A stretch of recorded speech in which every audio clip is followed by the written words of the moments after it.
আমি জানি আমার হুসাইন কারবালার ময়দানে শহীদ হবে।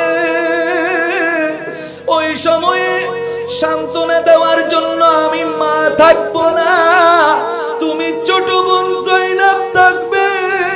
ওরে আমার হাসানকে যখন তোমার বাবা গলায় যখন ছুরি চালানো হবে, আমার আলীর গলায় যখন ছুরি চালানো হবে, হাসান হোসেনকে শান্তি করার জন্য তুমি জয়নবের দরকার হবে। হাসানকে যখন বিষ দেওয়া হবে, হুসাইনকে ঠান্ডা করার জন্য তুমি জয়নবের দরকার হবে। কারবালার ময়দানে হুসাইনকে যখন ছুরি চালানো হবে, হুসাইনের পরিবারকে দেখাশোনা করার জন্য তুমি জয়নবের দরকার হবে। ও জয়নব, আমি চলে যাচ্ছি, আমি তোমাকে হাসান হুসাইনের মা বানিয়ে যাচ্ছি।